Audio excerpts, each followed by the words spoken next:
Breaking news! Fuck Jerry Falwell!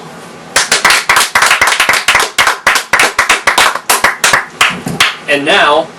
Deny class struggle and it only grows greater. Deny class struggle and it only grows greater. This week in class struggle news, the men at Joe's Bike Shop, only 10 employees, have unionized with the industrial workers of the world, and further efforts have gotten open book finances, meaning they can see exactly how much money the business makes. More power to them. Congratulations to the guys out of Joe's. In other news, the Starbucks Barista Union has recently formed in New York, Chicago, and now Rockville, Maryland, which is pretty local to us. So, congratulations to them too. Make the dream happen. Anything that makes those people happier. They get paid minimum wage, and I'm just tired of people beating off my coffee. Yeah, it's like fucking this. They go out to the car and they go, wait, what the fuck are you doing?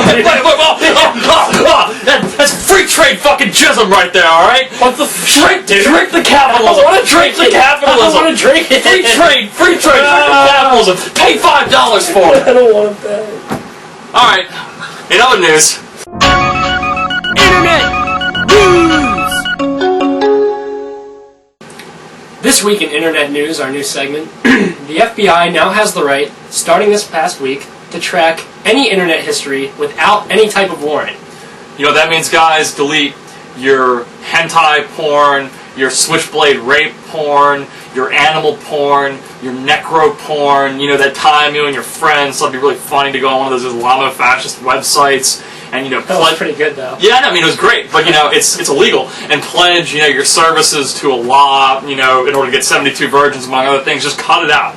Throw the computer into the bay, because you're as good as Guantanamo after that's done.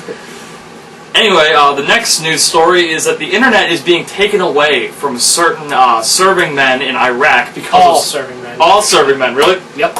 Because of server overload, also known as censorship of the troops. But that didn't fit on the web browser good enough. It used to be that the troops would have blogs and such like any person does nowadays, and they'd say get me out of this fucking rat hole in the Persian Gulf, give me a plane ticket home, I hate this, I'm going to kill my sergeant, and now they're censoring that, like there's something wrong with it.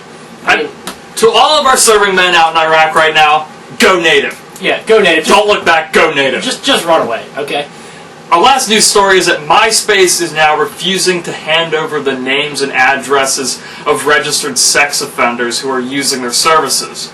And once again, I am on the side of the kid touchers. The pedophiles. Well, that's my point, though, is that they're not all kid touchers. To be on the sex offenders list, you don't have to do something that's, really a crime, at least in my world. Consensual sex on the beach is a sex offense that you can be on that list forever for. Consensual sex in a playground. Yeah, in a playground. Putting your dick in somebody's mailbox. That's putting your dick in the tailpipe of someone's Dodge Charger. Right. Apparently, it's a sex offense. Yeah, exposing yourself to a classroom full of kindergartners, is a sex offense. But where's the victim? Where's the victim? That's my question. Get your hands in the air for a special report. Get your hands in the air for a special report. Motherfuckers, it's a special report. Your God is false. No, your God is false. Durka, your God is false. Shalom, your God is false. Mohammed Jihad, your God is false. Bagel and Locks, your God is false. Suicide bomb, sand, your God is false. Usury, your God is false. Jihad, suicide, your God is false. Your God is the false. Oh, what is this, Durka? This is the Jew's best friend. Oh, money. Oh no. The power of Western civilization is so powerful. Please, may I have some? I can buy 73 virgins with this, and I don't have to die. I don't even pay 15% tip. You think I give you money for free? Your God is the false.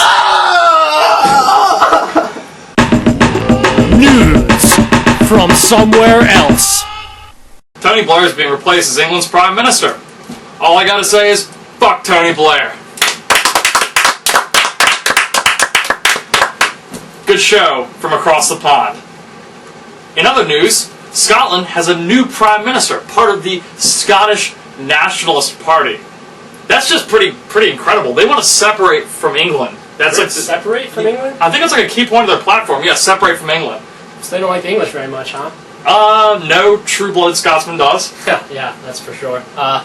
Yeah, I mean, I fully support it. I mean, I don't know, England's been leeching off of Scotland, and, you know, maybe they should identify English citizens somehow in their country so they know who's a foreigner. Yeah, kind of like a yellow Union Jack. They can Some, just put it, some sort of symbol to mark them, you know, for when you know, take them away somewhere. Take them away somewhere. I mean, the Scottish Nationalist Party really needs to, like, you know, get some sort of you know, decorum, some sort of symbols, you know, that they like can, maybe like cross two S's to make like a wheel type of shape. yeah, like a wheel of Scotland, and maybe they could you know, have these like really cool military marches, you know, where they you know, they bring out the tanks and, you know, the surface to air missiles, and, you know, they all wear these really shiny black shoes, and they kind of, you know, right, you know, because Scottish is the master race after all. I mean, I've always thought so. Yeah. In other news, in Kenya, 3 wildlife rangers and 4 suspected poachers have died in a gun battle over ivory. And ivory is big business in East Africa, and I mean, I don't know, but if I was a park ranger and somebody was like, you know, it's you or the elephant, I'd say take the elephant. I mean, I'm not going to give up my life, even if I am Kenyan, you know what I mean? It's still worth it. Go for the elephant every time. You'll find no trouble here at the New Low, you ivory poachers. And in the other news, China and Africa's relationship has come into question before, and it's coming into question again, as China was criticized for only being interested in African countries for their natural resources.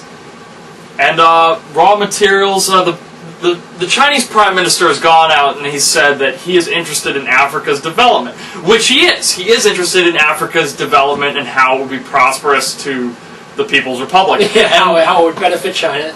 But, I mean, that benefits Africa as well. I mean, it benefits. It is a win-win. I think anything you could do in Africa would benefit. Like, I could go over there and just kind of get naked and roll around in the sand, and it would probably be a positive.